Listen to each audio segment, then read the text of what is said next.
GST வரியில் அதிரடி மாற்றங்களை கொண்டு வந்தது மத்திய அரசு. 5 மற்றும் 18 விழுக்காடுகள் என 2 அடுக்குகளை கொண்டதாக மாற்றி அமைப்பு.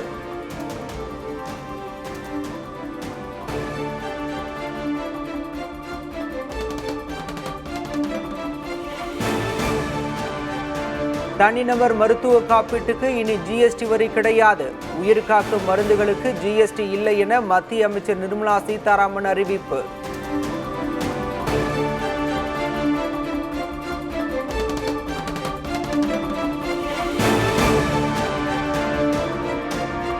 குளிர்சாதன பெட்டிகளுக்கான ஜிஎஸ்டி வரி 18 விழுக்காடாக குறைப்பு.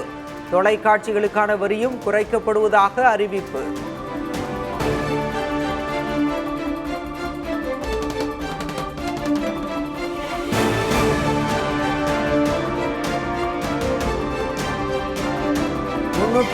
சிசிக்கும் குறைவான திறன் கொண்ட இருசக்கர வாகனங்களுக்கான வரி குறைப்பு. சிறிய ரக கார்கள், 3 சக்கர வாகனங்களின் விலையும் குறைய வாய்ப்பு.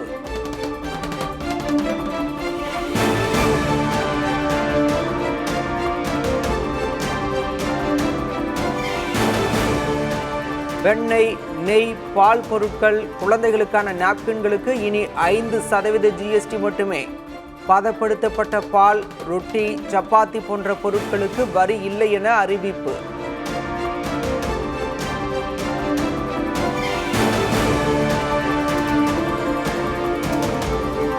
ஷாம்பு, சோப்பு, டூத்பேஸ்டுகளுக்கு 5% மட்டுமே ஜிஎஸ்டி வரி. ஏற்கனவே இருந்த 18%இலிருந்து தடாலடியாக குறைப்பு.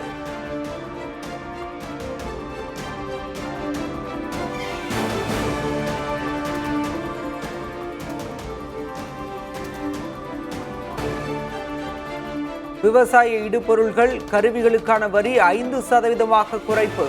உரம், டிராக்டர் விலை குறைக்கிறது.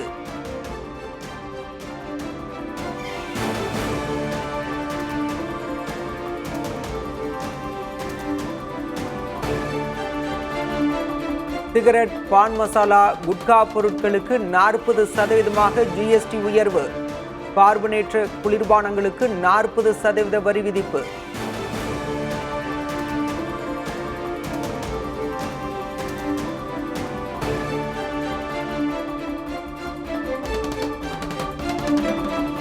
விளையாட்டுப் போட்டிகளின் டிக்கெட் மீதான வரியை 40% உயர்த்தியது ஜிஎஸ்டி கவுன்சில். ஐபிஎல் டிக்கெட்டுகளின் விலை உயர வாய்ப்பு.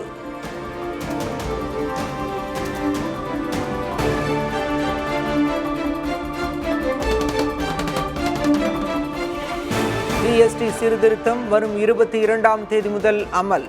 பொதுமக்களின் வாழ்க்கை தரம் மேம்படும் என பிரதமர் மோடி நம்பிக்கை.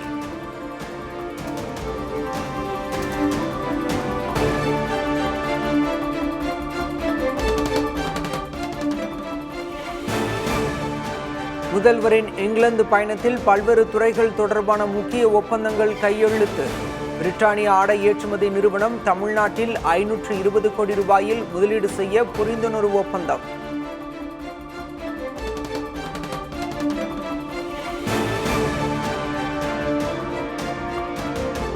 போதைப் பொருட்கள் விற்பனை தொடர்பாக பலமுறை எச்சரித்தும் திமுக அரசு நடவடிக்கை எடுக்கவில்லை.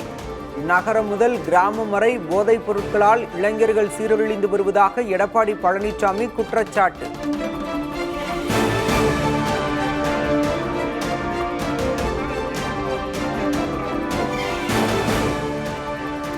தேசிய ஜனநாயக கூட்டணியிலிருந்து விலகுவதாக டிடிவி தினகரன் அறிவிப்பு. துரோகம் தலைவிரித்து ஆடுவதாக குற்றச்சாட்டு. டெல்லியைச் சேர்ந்தவர்கள் நல்ல ஒரு முடிவெடுப்பார்கள் என்று காத்திருந்தோம். ஆனால் அதற்கு வாய்ப்பு தெரியவில்லை. அதனால் தேசிய ஜனநாயக கூட்டணியிலிருந்து நாங்கள் வெளியில் வருகிறோம் தான் சொல்லிட்டு அதான் சொல்றேன். எங்கள் நிலைப்பாடு என்னங்கிறத டிசம்பர்ல அறிவிப்பேன்னு சொல்லிட்டேன்.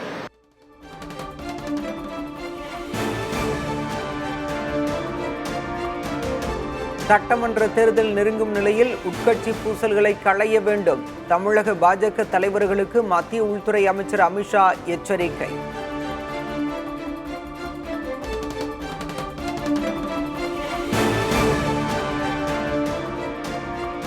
சசிகலாவை சந்தித்ததாக வெளியான தகவல் தவறு.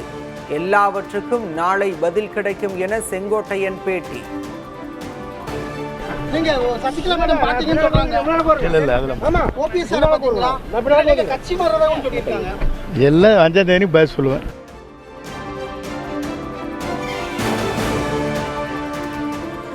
பதினாறு குற்றச்சாட்டுகள் தொடர்பாக விளக்கம் அளிக்க அன்புமணிக்கு மீண்டும் கெடு. கடந்த 31ஆம் தேதியுடன் கெடு முடிந்த நிலையில் அன்புமணி விளக்கம் அளிக்கவில்லை என ராமதாஸ் பேட்டி. 10ஆம் தேதி வரை மீண்டும் அவகாசம் கொடுக்கலாம் என்று இந்த ஒழுங்கு நடவடிக்கை குழு ஒரு மனதாக நிர்வாகக்குழு ஒரு மனதாக முடியும்.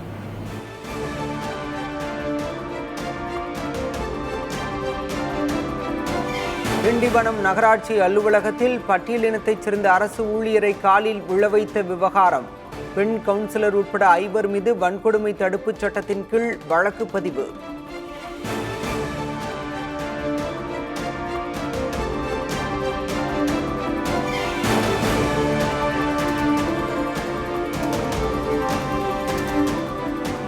காய்ச்சலால் பாதிக்கப்பட்டோர் மருத்துவமனையில் அனுமதிக்கப்பட்டு டிஸ்சார்ஜ் ஆனாலும் கண்காணிக்க ஆணை.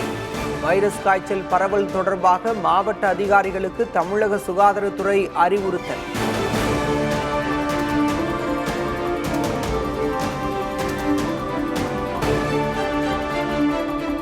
சென்னையில் மழைநீர் வடிகால் பணிகள் முறையாக நடைபெறுகின்றனவா என கண்காணிக்க வேண்டும். பெண் உயிரிழப்பு சம்பவத்தை அடுத்து அலுவலர்களுக்கு சென்னை மாநகராட்சி உத்தரவு.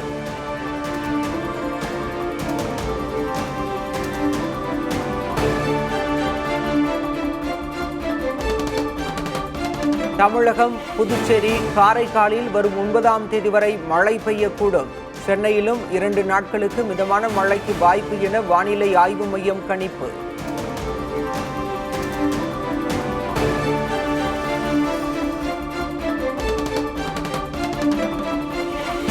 வட மாநிலங்களில் வெளுத்து வாங்கும் கனமழை காரணமாக பல இடங்களில் சூழ்ந்த வெள்ளம். டெல்லி, ஹரியானா, உத்தராகண்ட் மாநிலங்களில் வெள்ளக்காடான சாலைகள்.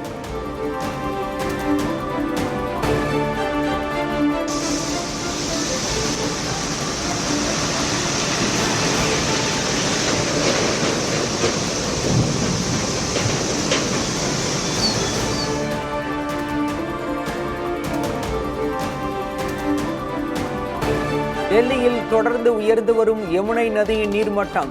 குடியிருப்புகளுக்குள் புகுந்த வெள்ளத்தால் பாதுகாப்பான இடங்களுக்கு செல்லும் மக்கள்.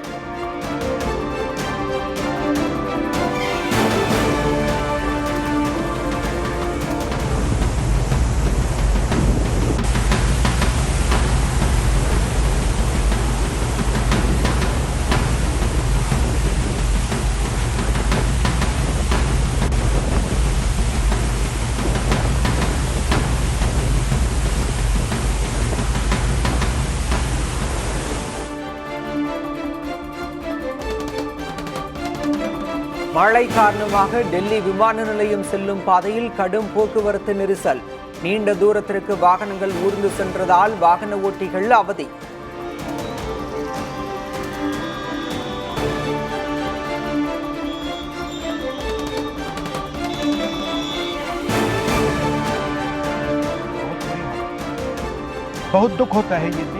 வெள்ளத்தால் கடுமையாக பாதிக்கப்பட்ட மாநிலங்களுக்கு சிறப்பு நிவாரண நிதியை விடுவித்திடுக பிரதமர் மோடிக்கு காங்கிரஸ் மூத்த தலைவர் ராகுல் காந்தி வேண்டுகோள். आप जल्दी से जल्दी इन स्टेट्स के लिए एक स्पेशल रिलीफ पैकेज तैयार करें।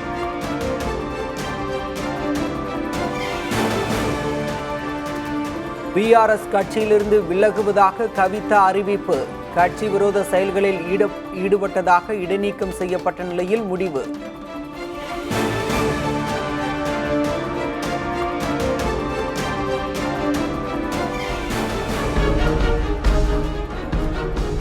ஜப்பானை 2ஆம் உலகப் போரில் வென்றதன் 80வது ஆண்டு விழாவை பிரமாதப்படுத்திய சீனா.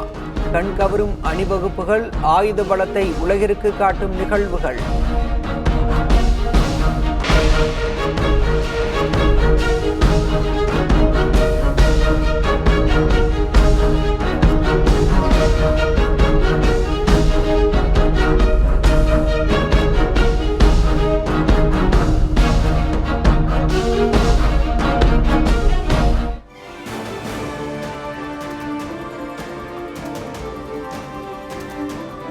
தங்கள் எழுச்சியை எந்த சக்தியாலும் தடுக்க முடியாது என சீன அதிபர் ஷி ஜின்பிங் சூளுரை. உலகம் போருக்கும் அமைதிக்கும் இடையே நிற்பதாகவும் பேச்சு.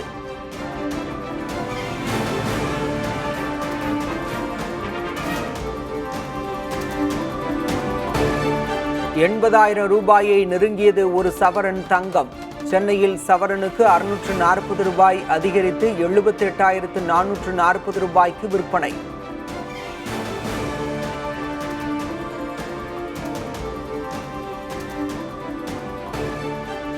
திரைத்துறையில் கால் பதிக்கிறார் உதயநிதியின் மகன் இன்பநிதி. தனுஷ் நடிக்கும் இட்லி கடை படத்தின் விநியோகஸ்தராக புதிய பயணம்.